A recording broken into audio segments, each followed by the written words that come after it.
Every autumn, somewhere in this country, a homeowner walks into the backyard with a saw and destroys one of the most useful wild plants in North America. And they do it on purpose. A neighbor warned them. An internet article told them to. Or the name alone just sounded dangerous. The shrub they are killing grows tall clusters of deep red cones, and those cones taste like cold lemonade straight off the branch. Crushed and dried, they become the tart, ruby-colored spice that gives Middle Eastern cooking its signature tang. 400 years ago, wealthy English gardeners paid serious money to grow this exact American plant as a prized ornamental.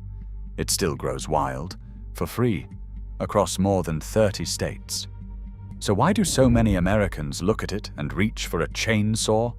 The answer is one word: sumac, and a case of mistaken identity almost 4 centuries in the making.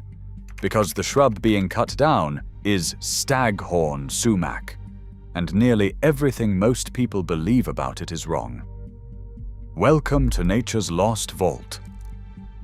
This story does not start with a chainsaw. It starts with a name that 2 very different plants were unlucky enough to share. Poison sumac is a real and genuinely dangerous plant.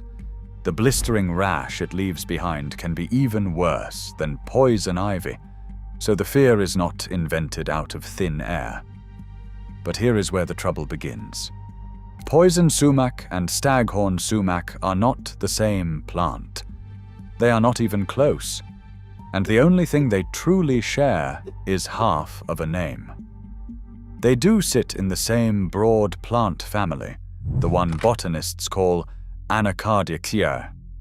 That family also includes cashews, mangoes, and pistachios. It includes poison ivy, too. So somewhere along the line, the logic became simple, and simply wrong.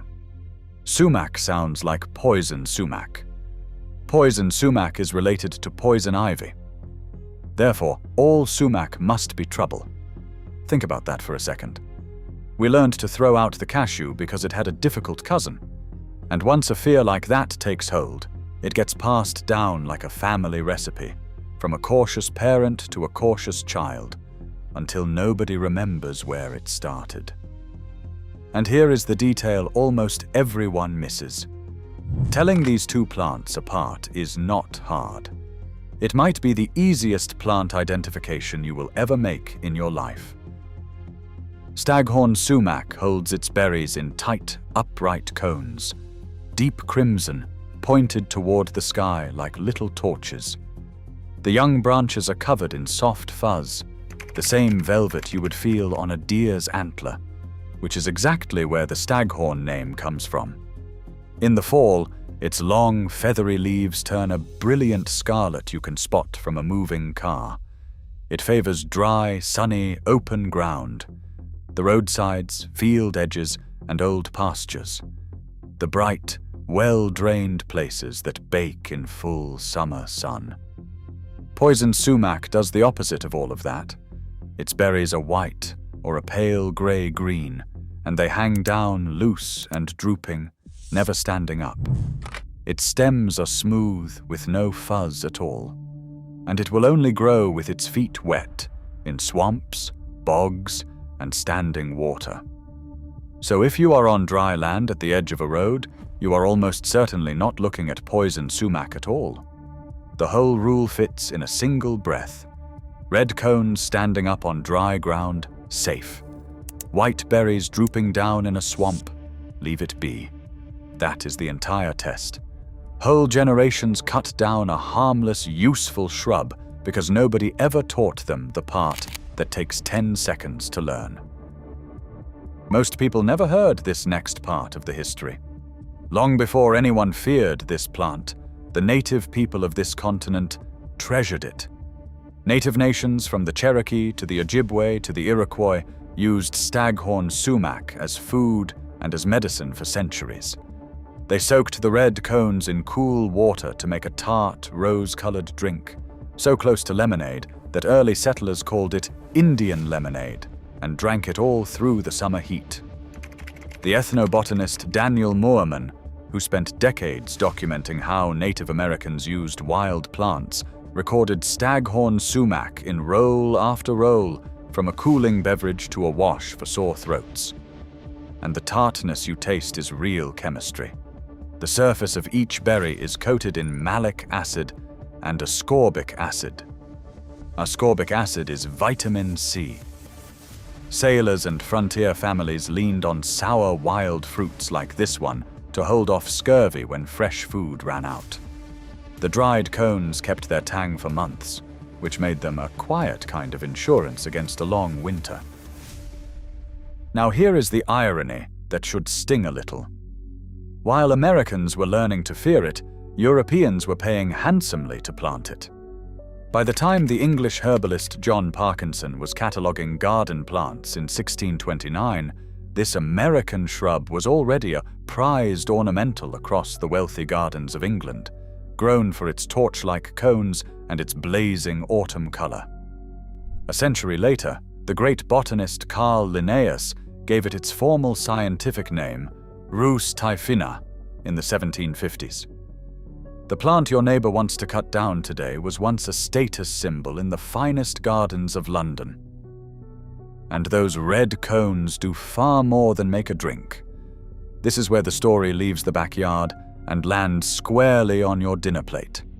If you have ever eaten za'atar, that earthy, tangy spice blend dusted over warm, flat bread and roasted vegetables all across the Middle East, then you have already tasted sumac. The bright lemony note in that blend comes from dried, ground sumac berries.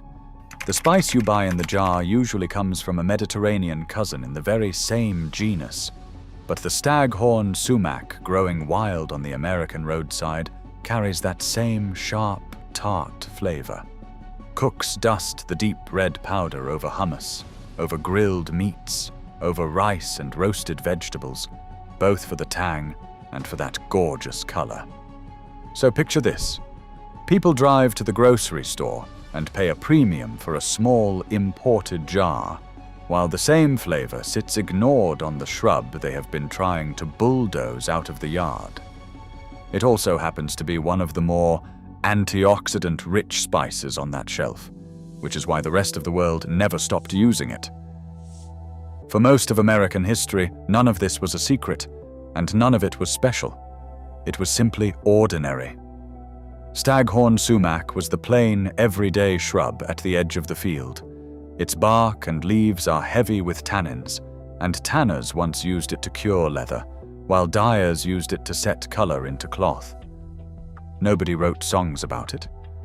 It was just there, useful, reliable, standing quietly at the corner of every dry lot in the country.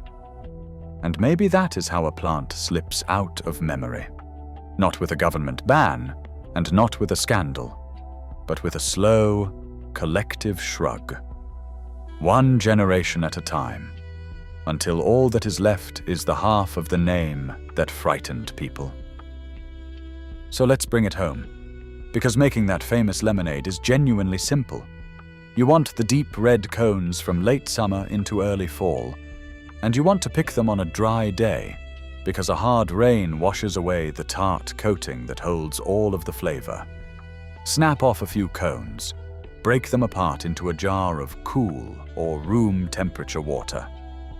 Let them soak for 10 to 20 minutes, and you will watch the water slowly blush a deep pink. Then strain it through a coffee filter or a clean cloth which catches the fine little hairs, and sweeten it however you like. One piece of advice matters more than any other here. Use cool water, never boiling. Hot water drags the bitter tannins out of the plant and turns your bright lemonade harsh and mouth-puckering.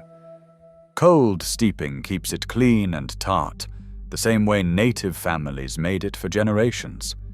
And if you dry those cones and grind them, you have just made your own jar of that expensive imported spice. For nothing. Take only what you need and leave plenty of cones for the birds that lean on them through the winter.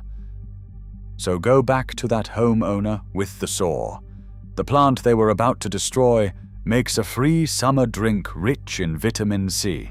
It carries the very flavor people pay good money for in a jar, and it once stood proud in the finest gardens of Europe.